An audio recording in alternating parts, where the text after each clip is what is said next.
नमस्कार, मी सुशील कुलकर्णी. आपण पाहता अॅनालायझर. आज चित्रा वाघांचं मन भरून कौतुक करण्यासाठी मी हा व्हिडिओ करतोय.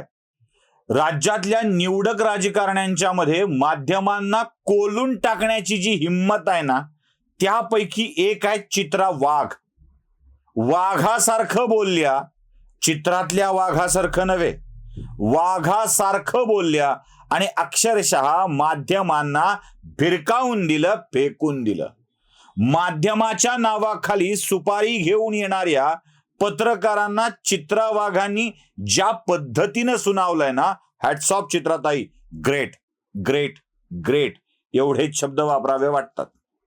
याआधी तानाजी सावंतांनी अशाच प्रकारे सुपारी घेणाऱ्या माध्यमांना भिरकावून दिलं होतं आणि आता त्यानंतर हिंमत दाखवली आहे ती भाजपच्या नेत्या चित्रा वाघ यांनी.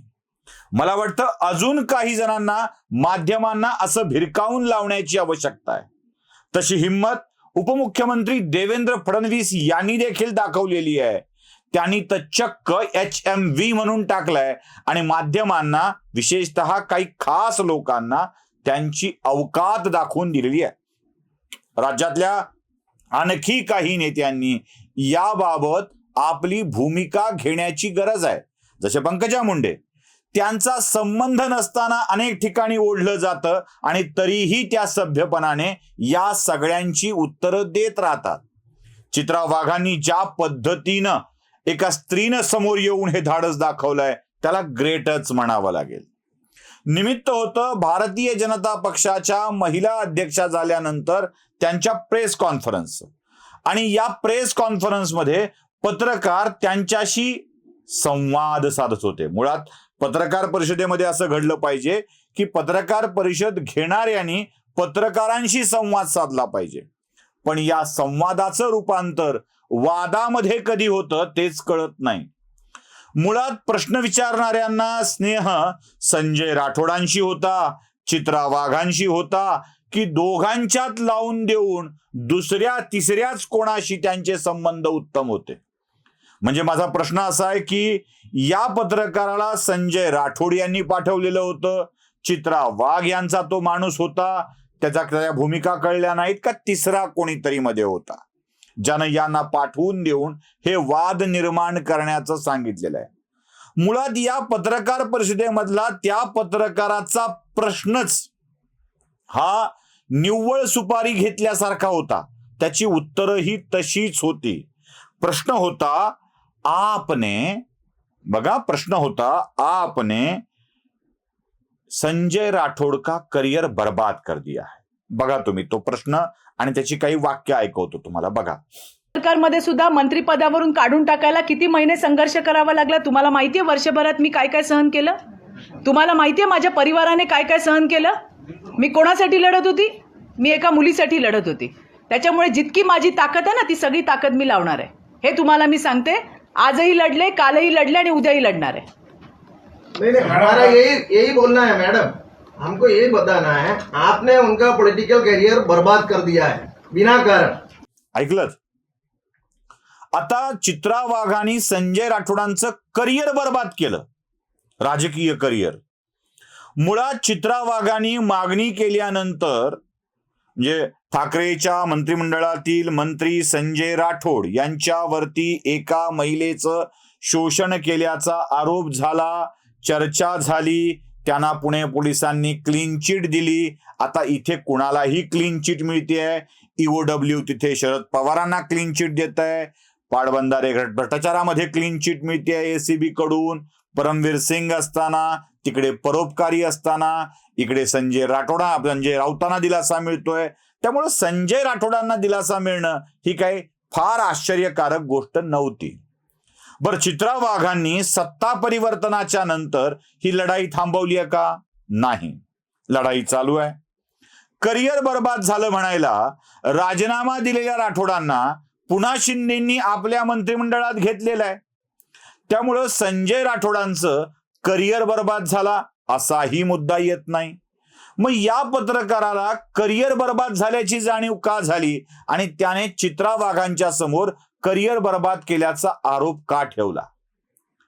बरं, प्रश्न अशी विचारायची जणू काही आपण पोलीस स्टेशनचे अधिकारी आहोत, न्यायालयातले न्यायाधीश आहोत आणि वाटेल ते प्रश्न विचारण्याचा अधिकार आपल्याला आहे. आडवे तिडवे तो अडचणीत येईल अशा स्वरूपाचे प्रश्न विचारण्याचा अधिकार आहे. अशा स्वरूपात ह्या सगळ्या प्रश्नोत्तरांची मालिका चालू असते. त्यामुळे कधी कधी Sanjay Raut no question answer म्हणतात ते बरं वाटतं. नो क्वेश्चन आन्सर म्हणणाऱ्या संजय राऊतांना HMV गँगमध्ये अजिबात हिंमत नाही आहे की त्यांना प्रश्न का विचारायचे नाहीत म्हणण्याची. एकाचीही हिंमत नाही आहे. पण बाई दिसली की त्यांना चेव चढतो आणि वाटेल तसं बोलता येतं. हेच कदाचित वाटलं असावं, पण चित्रा वाघांनी ज्या पद्धतीनं झापून काढलंय ना त्याला ग्रेटच म्हटलं पाहिजे. सगळा चित्रा वाघांचा तो बसलेला रुद्रावतार, उभा राहून केलेली वाक्य नीट बघा. ये अधिकार आपको भी नहीं है. क्या फैक्ट है? आप क्या न्यायालय है क्या? आप क्या न्यायालय है क्या? आप क्या न्यायमूर्ति है क्या? और तुम कौन है मुझे देने वाले इंसाफ? मैं गई हूं ना कोर्ट में, मैं देखूंगी क्या करने का है. नहीं, मत आओ, मत छापो, मत आओ और मत छापो, कोई बात नहीं. हमारी लड़ाई चल रही है, इधर भाषण ठोकने से अच्छा मेरे साथ लड़ाई में आओ. एक ही क्वेश्चन पूछना है. आप कोई क्वेश्चन ही मत पूछो. आपको कोई अधिकार नहीं है. आप कोई अधिकारी नाही. अशांना बोलू नका याच्या पुढे. यांना बोलू नका माझ्या प्रेसला याच्या पुढे. मत आऊये आप. बस हो गया. जो है वो मैंने बताया है. और एक ही लेके 10 बार से एक महिला को घेरते समय आपको कोई शर्म नहीं आती. वही तो हम भी पूछ रहे हैं. वही मैं आपको बोल रही हूँ. अगर आपको चाहिए तो मेरे साथ लड़ाई में शामिल हो जाओ. यहाँ पे बैठ के उपदेश करने का कोई काम नहीं है. ऐकलं? या चित्रा वाघ स्पष्टपणे म्हणतायत की आता अशा पत्रकारांना माझ्या प्रेस कॉन्फरन्सला बोलवू नका. एवढंच नाही तर चित्रा वाघांनी स्पष्टपणे सुनावून टाकलं की सुपारी घेऊन येतात ही माणसं. आणि तेच खरं आहे. देवेंद्र फडणवीस HMV म्हणतात ते गैर नाही. पुढे झाली सुरू नाटकं मग लगेच त्या झुंडीत येणाऱ्यांची. आता झुंडीत कोण येतं हे भाऊ तोरसेकरांनी खूप उत्तम पद्धतीनं सांगितलेलं आहे. झुंडीत कोण येतं हे तुम्हालाही माहित आहे. लगेच बबूतकार सुरू झाला आणि सांगितलं की चित्रा वाघांच्या वरती बहिष्कार घालू. अरे, चित्रा वाघांच्या वरती बहिष्कार घातल्यानंतर पोटा पाण्याचा प्रश्न चित्रा वाघांचा निर्माण होणार नाहीये. चित्रा वाघांचं पोट पाणी बातम्या देण्यात नाहीये. बातम्या देण्याचं काम तुमचं आहे. त्याची पगार तुम्हाला मिळते. कुठून मिळते हा भाग वेगळा, मी त्यावर जाणार नाही. म्हणजे संस्थेकडून घेतात काही जण आपल्या मालकांच्याकडून घेतात. तर पोट पाणी तुमचं आहे, चित्रा वाघांचं नाही. आणि घोडा अगर घास से दुश्मनी करे, दोस्ती करेगा तो खाएगा क्या? घोड्याला गवतासोबत दोस्ती करून जमत नाही. या सगळ्यासारखंच पत्रकाराला बातमी सोडून जमत नाही. बातमीशी प्रामाणिक राहावंच लागतं. मुळात तुमची पत्रकारिता आता बातमीची उरलेली नाहीये. प्रतिक्रियावादी पत्रकार झालात सगळे, प्रतिक्रियावादी. संजय राठोड म्हणाले चित्रा वाघताई तुम्हाला काय वाटतं? चित्रा वाघांनी असं उत्तर दिलंय. संजय राठोड तुम्हाला काय वाटतं? संजय राठोडांच्या प्रकरणात चित्रा वाघांनी असं वक्तव्य केलेलं आहे. महाराष्ट्राचे गृहमंत्री म्हणून तुम्हाला काय वाटतं? महाराष्ट्राच्या गृहमंत्र्यांनी चित्रा वाघांच्या समर्थनामध्ये वक्तव्य केलेलं आहे. मुख्यमंत्री म्हणून तुम्हाला काय वाटतं? अरे, काळवण लावून देता की काय? राजकारणी म्हणजे काय कुत्रे वाटले की एकमेकात भांडणं लावून द्यायला? किमान याला शोध पत्रकारिता, बोध पत्रकारिता, अभ्यासपूर्ण पत्रकारिता असे काही शब्द असतात की नाही? लोकांच्या समस्या जाणून घेऊन ती मांडणारी पत्रकारिता असते की नाही? की कुठतरी आपलं कारुण्य दिसलं आणि ते मांडलं आणि त्याला मदतीचा ओघ सुरू झाला, संपलं तुमचं काम एकदा. अहो, सतत सतत सतत बातमी देण्याची प्रक्रिया करायची असते. प्रतिक्रिया गोळा करण्याची प्रक्रिया म्हणजे पत्रकारिता नव्हे. हे कधी लक्षात येणार आहे? ते लक्षातच येत नाही. भांडणं लावून देण्याचे उद्योग, प्रतिक्रिया घेण्याचे उद्योग, एवढंच पत्रकारितेमध्ये चाललेलं आहे. बघा तुम्ही ते दांडकधारी, बुमधारी, त्याला ते प्रकाश मेहता बंबुऱ्या घेऊन आला म्हणायचे, तर ते काय करतात काय बघा. हे असं म्हणाले, तुम्हाला काय वाटतं?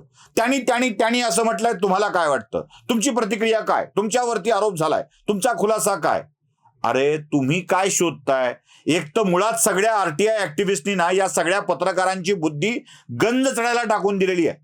ते सगळे माहिती गोळा करतात, आयती माहिती देतात आणि हे त्यांनी माहिती मिळवली म्हणून सांगतात. तुझ्या हातचं काहीच नाही. पत्रकारांनी माहिती जमा करावी, ती मांडावी, तो स्फोट मांडावा नाही. आरटीआय ऍक्टिव्हिस्ट देतील ती माहिती आणि तीच माहिती म्हणजे पत्रकारिता. ते दाखवणं म्हणजे पत्रकारिता. एवढंच यांच्या हातात उरलंय. कळलावे, कळसूत्री, म्हणजे नुसते कळलावे नाही, कळसूत्री कळलावे अशी यांची स्थिती आहे. आणि या कळसूत्री कळलाव्यांना चित्रा वाघांनी ज्याप्रमाणे बेफिक्रीने उडवून दिलंय ना, ते खरंच ग्रेट म्हणायला हवं. चित्रा वाघ ताई, कोणी बहिष्कार टाकला म्हणून घाबरून जाऊ नका, अजिबात घाबरून जाऊ नका. कारण यांचा दाना पाणीच तुम्ही देत असलेल्या बातम्यांवरती आहे. यांचं पोटच बातम्यांमुळे भरतं, यांना पगारच बातम्या देण्यामुळे मिळत असते. आणि तुमच्यावर बहिष्कार टाकून किंवा अजून कोणावर बहिष्कार टाकून यांना बातम्या मिळणार नाही आहेत. त्यामुळं उगाच बहिष्काराला घाबरून जाऊ नका. 2-4 लोकांनी बहिष्कार टाकला म्हणजे 5-50 टाकतात असं नाही. या 2-4 जणांच्या बहिष्काराला न घाबरता उलट आपल्या पक्षाला सांगा, आपल्या विंगला सांगा की ज्यांनी बहिष्कार टाकलाय त्यांचा बहिष्कार यशस्वी होण्यासाठी म्हणून त्यांना पत्रकार परिषदेत बोलवू नका. त्यांना त्यांचा बहिष्कार यशस्वी करण्यासाठी सहकार्य करा. भारतीय जनता पार्टीच्या कार्यालयात देखील या बहिष्कार घालणाऱ्या पत्रकारांना बोलावू नका. आपोआप सगळे सुतासारखे सरळ होतील. आणि त्यांच्या संस्थेला माझं म्हणणं असं आहे की एखाद्या पक्षावर बहिष्कार घालण्याचा अधिकार तुम्ही तुमच्या प्रतिनिधीला देता म्हणजे त्या पक्षाच्या ध्येय धोरणाशी विसंगत असं तुम्ही काम करत आहात, त्यांच्या विरोधात तुम्ही काम करत आहात आणि तसा अधिकार तुमच्या संस्थेला पोचत नाही. असाच बहिष्कार भाऊ तोरसेकरांच्या वरती देखील घातला गेला होता, पण भाऊ टसकी मस हल्ले नाहीत. त्यांनी उलट यांना बुभुत्कार करणारे कुत्रे संबोधून टाकलं आणि मोकळे झाले. चित्राताई, तुम्हीही वाघासारखं बोललात, वाघासारखंच राहा, वाघासारखंच जगा. वाघाच्या एका आवाजाने हे सगळे भुभुत्कार बंद होतील. क्वाय क्वाय करत पुच्छ 2 शेपटीच्या आत टाकून निघून जातील. एवढं लक्षात ठेवा. हा व्हिडिओ कसा वाटला ते नक्की कळवा. चित्रा वाघांच्या म्हणण्याशी तुम्हीही सहमत असाल तर ते आपल्या कमेंट्सद्वारे मला नक्की कळू द्या. आणि हो, सबस्क्रायबरचं लक्षात ठेवा. वेग असा मंदावत चाललाय ना, म्हणजे होतं असं की लोक बघतात, भावनेच्या भरात सबस्क्राईब करायला विसरून जातात. तसं करू नका. सबस्क्राईब करा, बेल आयकॉन दाबा, म्हणजे मलाही तेवढीच प्रतिष्ठा मिळेल त्या भुभुत्काराच्या विरोधात सतत बोलण्यासाठी. नमस्कार.